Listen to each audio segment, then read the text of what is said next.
Hey guys, what's going on? It's me, Will Patterson, and welcome to a new video. I recently got my iPhone 10. I think a lot of you guys got your iPhone 10 too. I made a review about it, but I haven't talked about the apps that I use with it. So in this video, I'm going to be showing you 5 or more of my favorite apps on the iPhone that you must have, because the iPhone 10 has got a new screen, there's new features inside of it, and I'm going to be showing you some of the best apps for your iPhone 10 to take advantage of that more display and the OLED screen. This video is brought to you by Squarespace.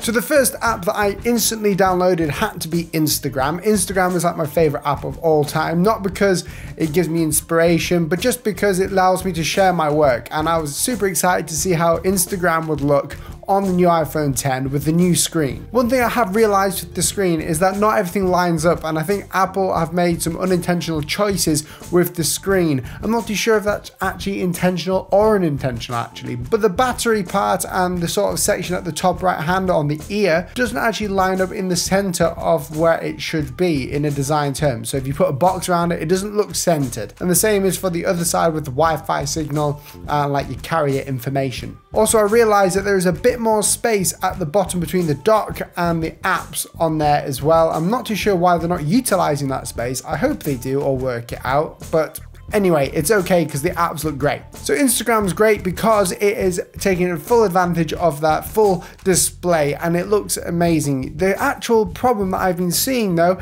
is the fact that the actual images are smaller on Instagram because the phone isn't as wide. It's more narrow but not as wide. But Instagram taking full advantage of the top and the bottom of that, and it gives you a more immersive display when you're actually viewing people's posts. The OLED screen looks amazing as well. It's super nice quality. And especially if you take True Tone off, you can see some of the people's posts that I follow look amazing. The next app that I ultimately just downloaded really quickly was Twitter. Now I've been using Twitterific and Tweetbot for a while, but then I decided to download the actual Twitter app, the normal one from actual Twitter, and I found that it worked so much better than the other clients that you can pay money for. I love the fact that they took advantage of the display, so it looks really immersive. Everything is like really white and nice and immersive. It's hard to explain, but it goes from the top to the bottom. I love the fact that it's a more narrow display, so it's slightly longer, and I think this is an intentional part of Apple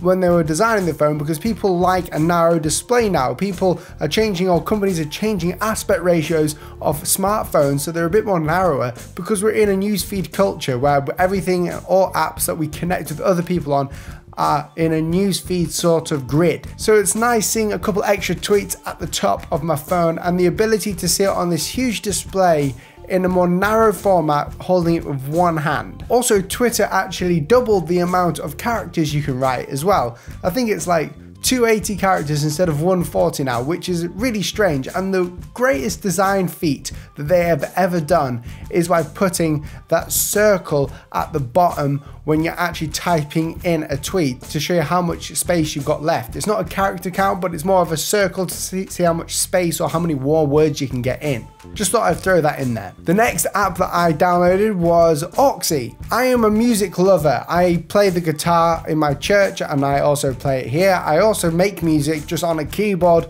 just for my own pleasure, and having Auxy is amazing on the phone. It's kind of like a sampler. I'm not too sure how you would sort of like call it or what it's called, but basically you can make music on it really easily, and there are hundreds of presets in there, and you can make really decent demo music on the go, either on your iPad or your iPhone. But I think the coolest part about it is that it's taking advantage of that display again, and you can see more of your sort of samples or your tracks on there as well, so it looks really nice and it's just really fun. Why not have an app that is free to use and do that? Auxy is really fun just to use when you're out and about, or just want to make some music, or just mess about with some sounds. It is very clever the way that you can modulate stuff and actually make sounds sound really cool together with a beat.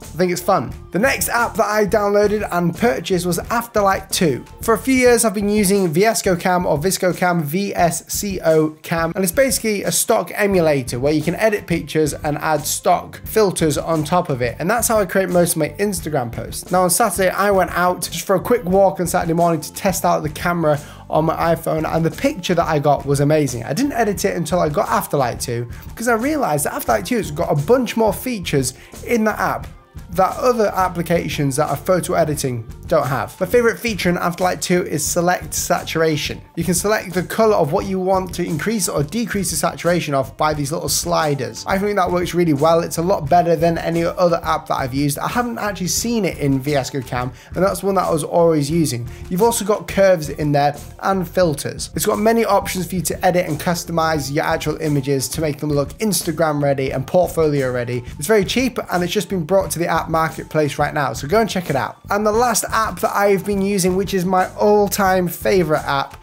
is Things 3. I am a productivity nerd. I like things organized, I like to-do lists, and I like to manage my time so I get things done during the day. The best app I've ever used is Things. Now, it's the most expensive time app I've ever used, or productivity app, but basically it does what it says. It organizes your things. If you're someone who's a designer or self-employed, or you've just got a lot to do and you need to cram it all into one day, Things actually helps you organize your time so you don't forget things, so you can actually get everything done at the time that you want it done. It also connects to your calendar. But the reason why I love Things 3 on the iPhone 10 is that it takes full advantage again of that display. It feels really natural, but everything looks so much better. And because it's a more narrow phone, it fits more on the display when you're holding it. I've got Things 3 on my iPhone and my computers, so I can edit my to-do list, look at my to-do list, make new project to-do lists on the go and when I'm in the office. So it really keeps everything together. I'm not going to lose my to-do list. It is a bit pricey, but it works really well and you won't regret having it. There are so many features of it. I'll put it in the link down in the description below for you to check it out if you want to. I just want to give a huge shout out to Squarespace for sponsoring this video. Squarespace is a platform where you can create your own website really quickly and easy. In fact, I use Squarespace. It is amazing. I am a graphic designer, a hand lettering artist and logo designer, and I also have this YouTube channel where I talk to you guys. So that means I get a lot of people wanting to know about me and to also contact me. I have a Squarespace website because I have clients, and clients want to talk to me or ask about how much my services cost. And it also shows my portfolio, case studies, my blog, and I also have an online shop on there. I sell all my brushes and I sell everything that I sort of do online on my website as my main hub. Now, the great thing about Squarespace is that it is easy to create a website. Whether you're doing it for a blog, doing it for client work, doing it to sell things, you can make a website really easily on Squarespace, and it's affordable too. It's great for your personal brand or your small business, and Squarespace have been so nice, they're giving us 10% off so you guys can enjoy Squarespace at a cheaper price. If you want 10% off Squarespace, click that link down below and it'll take you to them with the 10% off, or use the coupon code as well to actually put your coupon in there to get 10% off. Having sponsors on my channel means that it supports me, giving you guys free content, and they also support you because they're letting you guys know that they are available to you, and they're actually really good resources to have and really good services. But anyway guys, thank you so much for watching. Let me know down below if you got yourself an iPhone 10, if you call it an iPhone X or an iPhone 10, or whether you'll be getting the Pixel 2 or another phone. Thanks for watching, and I'll catch you in the next one. See you soon.